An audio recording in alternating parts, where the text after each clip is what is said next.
नमस्ते। ग्रंथ ज्ञान में आपका स्वागत है। आज हम श्रीमद् भगवद गीता का तीसरा अध्याय पढ़ेंगे, कर्मयोग। इस अध्याय को समझने के लिए हमें इस बात का पता होना जरूरी है कि गुण क्या होते हैं। गुण का शाब्दिक अर्थ है विशेषता, खासियत या क्वालिटी।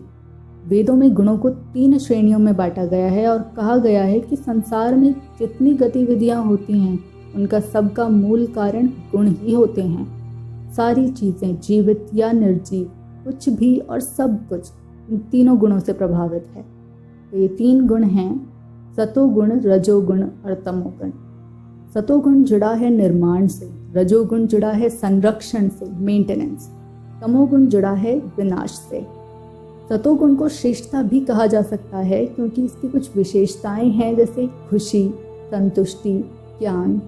रजोगुण को जुनून या सक्रियता कह सकते हैं। इसकी खासियत है फायदे और इच्छाएं, धन दौलत, ऐश्वर्य या किसी भी भौतिक वस्तु की इच्छा। भौतिक वस्तु मतलब मटीरियलिस्टिक थिंग्स। तमोगुण को निष्क्रियता या सुस्ती कहते हैं। तमोगुण शक्ति, ताकत, अमरता जैसी भावनाओं को जन्म देता है। तमोगुण की विशेषताएं हैं निष्क्रियता, विदाउट एनी मूवमेंट, सनक, गुस्सा। ये तो हो गए तीनों गुण। अब जिन चीज़ों का या मनुष्यों का झुकाव सतोगुण की तरफ ज़्यादा होता है उन्हें सात्विक कहते हैं। ऐसे ही रजोगुण के लिए राजसिक और तमोगुण के लिए तामसिक कहते हैं। मेरे ख्याल से मोटा मोटा समझ आ गया होगा आपको। एक बात पे प्लीज़ ध्यान दीजिएगा कि सिर्फ इंसान में, प्रकृति में मौजूद हर चीज़ इन गुणों से प्रभावित है। यहाँ तक कि खुद पृथ्वी, सूर्य और चांद की प्रवृत्ति भी इन गुणों से ही है। इनमें से कौन राजसिक, सात्विक और तामसिक है, यह अध्याय पढ़ने के बाद बताएंगे आपको। तब तक आप खुद सोचिए और अध्याय में ढूंढने की कोशिश कीजिए कि कौन क्या हो सकता है। चलिए अध्याय शुरू करते हैं। अध्याय 3, कर्मयोग। अर्जुन उवाच, जयायसी चेत कर्मणस्ते मता बुद्धिर्जनार्दन कीम कर्मणि घोरे मां नियोजयसी केशव। अर्जुन कहते हैं, हे जनार्दन, हे केशव, यदि आप बुद्धि को सब कर्मों से श्रेष्ठ समझते हैं तो फिर आप मुझे इस घोर युद्ध में क्यों लगाना चाहते हैं? व्यामी श्रेणेव वाक्येन बुद्धिम मोहयसीव में एदकम वद निश्चित्य येन श्रेयो अहम आपनुयाम। अपने अनेक प्रकार के, अनेक अर्थ वाले उपदेशों से मेरी बुद्धि मोहित हो गई है। अतः कृपया करके निश्चय पूर्वक मुझे बताएं कि इनमें से मेरे लिए सर्वाधिक श्रेयस्कर क्या होगा। श्री भगवान उवाच, लोके अस्मिन् द्विविधा निष्ठा पूरा प्रोक्ता मया नघ ज्ञान योगेन सांख्यायानम कर्म योगेन योगिनाम। श्री कृष्ण भगवान ने कहा, हे निष्पाप अर्जुन, मैं पहले ही बता चुका हूँ कि आत्म साक्षात्कार का प्रयत्न करने वाले 2 प्रकार के मनुष्य होते हैं। कुछ इसे ज्ञान योग द्वारा समझने का प्रयत्न करते हैं और कुछ इसे भक्ति में सेवा के द्वारा समझने का प्रयत्न करते हैं। न कर्माणाम अनारंभात नैष कर्मयम पुरुषोषनते न च संन्यसनादेव सिद्धिम समधि गच्छति। न तो कर्म से विमुख होकर, कर्म को छोड़कर कोई भी कर्म फल से छुटकारा पा सकता है और न ही केवल संन्यास से सिद्धि की प्राप्ति की जा सकती है। न ही कश्चित् क्षणम अपि चातु तृष्टति अकर्मकृत कारते हावशः कर्म सर्व प्रकृति जय गुणे। प्रकृति ने प्रत्येक व्यक्ति को कुछ गुण दिए हैं। प्रत्येक मनुष्य को प्रकृति के द्वारा दिए गए गुणों के अनुसार विवश होकर कर्म करना ही पड़ता है। अतः कोई भी एक क्षण भर के लिए भी बिना कर्म किए नहीं रह सकता है। कर्म इंद्रियाणि संयम्य य आसते मनसा स्मरन् इंद्रिय अर्थान विमूढ़ आत्मा मिथ्या आचार सह उच्यते। जो मनुष्य पांचों इंद्रियों को वश में करने की कोशिश करता है, उन पर काबू पाने की कोशिश करता है, किंतु जिसका मन इंद्रियों के बारे में ही चिंतन करता रहता है वह निश्चित रूप से ही खुद को धोखा देता है और मिथ्याचारी कहलाता है, ढोंगी कहलाता है। यस्तीव इंद्रियाणि मनसा नियम्य आरभते अर्जुन कर्म इंद्रिये कर्म योगम आसक्त सह विशिष्यते। दूसरी ओर यदि कोई निष्ठावान व्यक्ति अपने मन द्वारा पांचों इंद्रियों को वश में करने का प्रयत्न करता है और बिना किसी लगाव के अपना कर्म करता है तो वह अति श्रेष्ठ मनुष्य माना जाता है। नियतम कुरु कर्म त्वम कर्म जयायो हाक्रमण शरीर यात्रापि च ते न प्रसिद्धियेत आक्रमण। अपना नियत कर्म करो, जो कर्म नियति ने तुम्हारे लिए तय किया है वो कर्म करो, क्योंकि कर्म न करने की बजाय कर्म करना श्रेष्ठ है। कर्म के बिना तो शरीर का निर्वाह भी नहीं हो सकता, शरीर का पालन पोषण भी नहीं हो सकता, कर्म के बिना तो शरीर को भी नहीं चलाया जा सकता। यज्ञ अर्थात कर्मणः अन्यत्र लोको अयम कर्म बंधन तथर्थम कर्म कौन्तेय मुक्त संगम समाचर। श्री विष्णु के लिए यज्ञ रूप में कर्म करना चाहिए, अन्यथा नहीं तो कर्म के द्वारा कर्म करने से इस भौतिक जगत में बंधन उत्पन्न होता है। अतः हे कुंती पुत्र, उनकी प्रसन्नता के लिए अपने नियत कर्म करो, इस तरह तुम बंधन से सदा मुक्त रहोगे।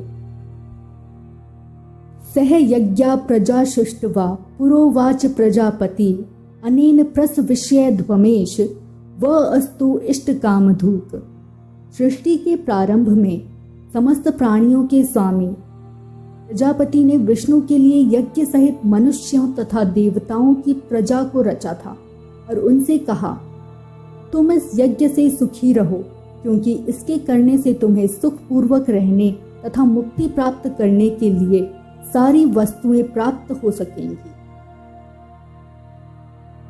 देवान भाव्यतानेन ये देवा भावयन्तु वह परस्परम भावयन्तः श्रेय परम अवापस्यथ। यज्ञों के द्वारा प्रसन्न होकर देवता तुम्हें भी प्रसन्न करेंगे और इस तरह मनुष्यों तथा देवताओं के मध्य सहयोग से सभी को संपन्नता की प्राप्ति होगी। इष्टान भोगान ही वो देवा दास्यन्ति यज्ञ भावता अदात्तान अप्रदाये भ य भुंक्ते स्तेन एव सह। जीवन की विभिन्न आवश्यकताओं की पूर्ति करने वाले विभिन्न देवता यज्ञ संपन्न होने पर प्रसन्न होकर तुम्हारी सारी आवश्यकताओं की पूर्ति करेंगे, किंतु जो इन उपहारों को देवताओं को अर्पित किए बिना भोगता है वह निश्चित रूप से ही चोर होता है। यज्ञ शिष्टाशन संतो मंचयन्ते सर्व किलम विषे भुंजते ते त्वघम पापा ये पच्यन्ति आत्म कारणात्। भगवान के भक्त सभी प्रकार के पापों से मुक्त हो जाते हैं, क्योंकि वे यज्ञ में अर्पित किए भोजन प्रसाद को ही खाते हैं। अन्य लोग जो अपने इंद्रियों के सुख के लिए भोजन करते हैं वे निश्चित रूप से पाप खाते हैं। नाद भवन्ति भूतानि प्रजनयात अन्न संभवः यज्ञात भवन्ति प्रजनयो यज्ञ कर्म समुद्भव। सारे प्राणी अन्न पर आश्रित हैं जो वर्षा से उत्पन्न होता है। वर्षा यज्ञ संपन्न करने से होती है और यज्ञ नियत कर्मों से उत्पन्न होता है। कर्म ब्रह्मोद्भवम विद्धि ब्रह्माक्षर समुद्भवम तस्मात् सर्वगतम ब्रह्मा नित्यम यज्ञ प्रतिष्ठितम। वेदों में नियमित कर्मों का विधान है और ये वेद साक्षात श्री भगवान पर ब्रह्मा से प्रकट हुए हैं। इसका मतलब सर्वव्यापी जो हर कहीं है वो ब्रह्मा यज्ञ कर्मों में सदा स्थित रहता है। एवं प्रवर्तितम चक्रम नानुव्रतयति यह अघायु इंद्रिय आराम मोघम पार्थ सह जीविति। हे प्रिय अर्जुन, जो मानव जीवन में इस प्रकार वेदों द्वारा स्थापित यज्ञ चक्र का पालन नहीं करता है वह निश्चय ही पापमय जीवन व्यतीत करता है। ऐसा व्यक्ति केवल इंद्रियों की तुष्टि के लिए, केवल इंद्रियों की इच्छा पूरी करने के लिए व्यर्थ ही जीवित रहता है। यस्त्वा आत्मा रतियैव सयात आत्मतृप्त च मानव आत्मनि एव च संतुष्ट तस्य कार्यम न विगते।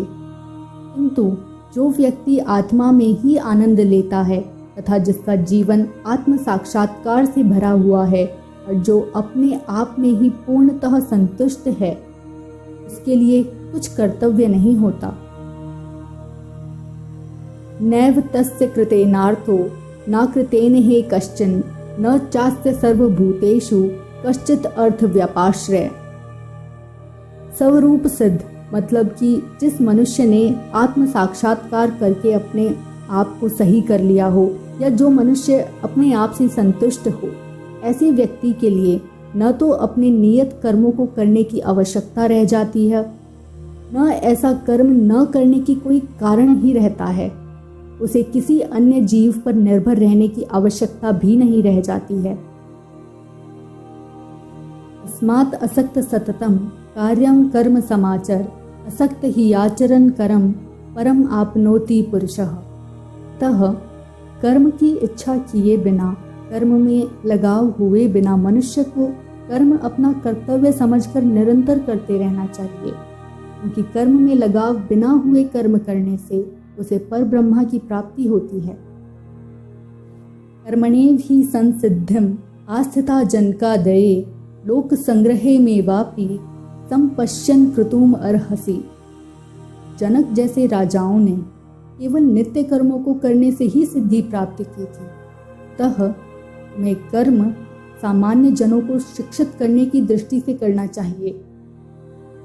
यत् यत् आचरति श्रेष्ठ तत् तत् एव इत्रो जनः सह यत् प्रमाणम कुरुते लोकः तत् अनुवर्तते। महापुरुष जो जो आचरण करते हैं, सामान्य व्यक्ति उसी का अनुसरण करते हैं।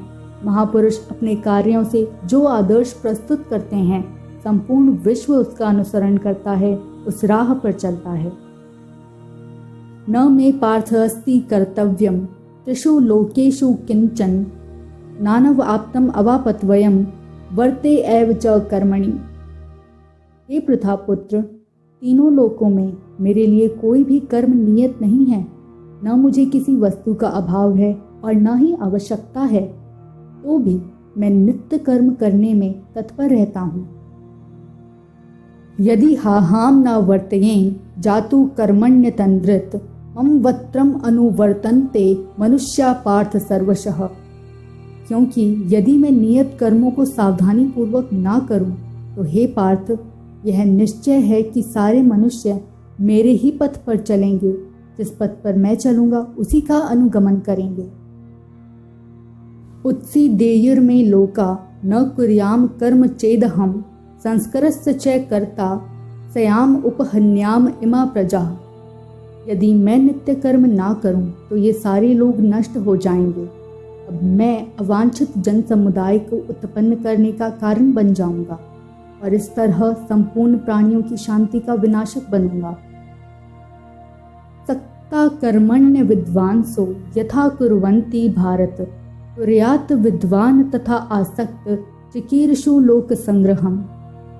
जिस प्रकार अज्ञानी मनुष्य फल की इच्छा से कार्य करते हैं, उसी तरह विद्वान जनों को इच्छा रहित रहकर लोगों को उचित पथ पर ले जाने के लिए कार्य करना चाहिए। न बुद्धि भेदम जनयेत अज्ञानम कर्म संज्ञानाम जोशयेत सर्व कर्माणि विद्वान युक्त समाचरण। विद्वान व्यक्ति को चाहिए कि वह सब कर्मों में एक समान लीन अज्ञानी पुरुष को कर्म करने से कभी रोके नहीं, ताकि उनके मन विचलित ना हो, बल्कि विद्वान पुरुष को भक्ति भाव से कर्म करते हुए अज्ञानी पुरुषों को सभी प्रकार के कार्यों में लगाना चाहिए। प्रकृति क्रियमाणानि गुणे कर्माणि सर्वशः अहंकार विमूढ़ आत्मा कर्ता अहम इति मन्यते। मनुष्य की आत्मा अहंकार के प्रभाव से मोह में पड़ जाती है और अपने आप को ही समस्त कर्मों का कर्ता मान बैठती है। जबकि वास्तव में सारे काम प्रकृति के गुणों द्वारा पूरे किए जाते हैं। तत्ववित्तु महाबहो गुण कर्म विभागयो गुणा गुणेषु वर्तन्त इति मत्वा न सज्जते। हे महाबाहो, भक्ति भाव से कर्म करने में और किसी भी कामना की पूर्ति के लिए कर्म करने में अंतर है। जो इस भेद को भली भांति जानते हुए परम सत्य को जानता है, वह कभी भी अपने आप को इंद्रियों या इच्छाओं की पूर्ति में नहीं लगाता है। प्रकृति गुण सम्मुढ़ा सज्जन्ते गुण कर्मसु तान कृत संविदो मंदान कृत संवित न विचालयेत। माया के गुणों से मोह में पड़ा जा सकता है। ऐसा होने पर अज्ञानी मनुष्य पूरी तरह से भौतिक कार्यों में मग्न होकर उनसे लगाव कर लेता है, उन कार्यों से प्रेम कर लेता है। विद्वान पुरुष को ऐसे अज्ञानी न समझने वाले लोगों को उपदेश नहीं देना चाहिए। मयि सर्वाणि कर्माणि सन्न्यस्य अध्यात्म चेतस निराशी निर्मम भूत्वा युद्धस्व विगत ज्वर। अतः हे अर्जुन, अपने सारे कार्यों को मुझ में समर्पित करके मेरे पूरे ज्ञान को प्राप्त करके लाभ की आकांक्षा से रहित ममता के किसी दावे के बिना और आलस्य को छोड़कर युद्ध करो। ये मे मतमिदं नित्यम अनुतिष्ठन्ति मानवः श्रद्धावन्तो अनसूयन्तो मुच्यन्ते ते अपि कर्मभिः। जो व्यक्ति मेरे आदेशों के अनुसार अपने कर्तव्य करते रहते हैं और ईर्ष्या रहित होकर इस उपदेश का श्रद्धा पूर्वक पालन करते हैं, वे सकाम कर्मों के बंधन से मुक्त हो जाते हैं। सकाम कर्मों का मतलब है इच्छा की पूर्ति के लिए किए गए काम। ये त्वेद अभ्यसयन्तो नानु तुष्टानि मे मतम सर्वज्ञान विमूढ़ान तान विद्धि नष्टान अचेतस। किंतु जो ईर्ष्या की वजह से इन उपदेशों की उपेक्षा करते हैं, इनकी आलोचना करते हैं और इनका पालन नहीं करते, उन्हें समस्त ज्ञान से रहित समझो। उन्हें सिद्धि के प्रयासों में नष्ट भ्रष्ट ही समझो। स्वदृशम चेष्टते स्वस्वया प्राकृते ज्ञानवानपि प्राकृतम यान्ति भूतानि निग्रह किम करिष्यति। ज्ञानी विद्वान पुरुष भी अपनी प्रकृति के अनुसार ही कार्य करते हैं, क्योंकि सभी प्राणी गुणों से प्राप्त अपनी प्रकृति का ही अनुसरण करते हैं, अपनी प्रकृति के ही पथ पर चलते हैं। और भला दमन से हो ही क्या सकता है? भला दमन से प्रकृति को कैसे दबाया जा सकता है? इंद्रियस्य इंद्रियस्य आर्थे राग द्वेषो व्यवस्थितो तयोन वशमा गच्छतो हास्य परिपंथिनो। प्रत्येक इंद्री तथा उस इंद्री से जुड़े हुए लगाव और उदासीनता को शांत करने के नियम होते हैं। मनुष्य को ऐसे राग तथा द्वेष, लगाव तथा उदासीनता की वशीभूत नहीं होना चाहिए, इनके काबू में नहीं आना चाहिए, क्योंकि ये आत्म साक्षात्कार के मार्ग में अवरोधक होते हैं। श्रेयान स्वधर्म विगुणः परधर्मात् सु अनुष्ठतात स्वधर्मे निधनम श्रेये परधर्मो भयावह। अपने खुद के कर्म गलतियों के साथ करना भी दूसरों के कर्मों को भली भांति करने से अच्छा है। खुद के कर्मों को करते हुए मरना दूसरों के कर्मों में शामिल होने से कहीं बेहतर है, क्योंकि दूसरों के मार्ग पर चलना खतरनाक होता है। अर्जुन उवाच अथ केन प्रयुक्तेयं पापं चरति पुरुषं अनिच्छन्नपि वाश्रणे बलादीव नियोजितः। ये सब सुनकर अर्जुन कहते हैं, हे वृष्णवंशी, मनुष्य ना चाहते हुए भी पाप कर्मों के लिए प्रेरित क्यों होता है? ऐसा लगता है कि उसे बलपूर्वक उनमें लगाया जा रहा है।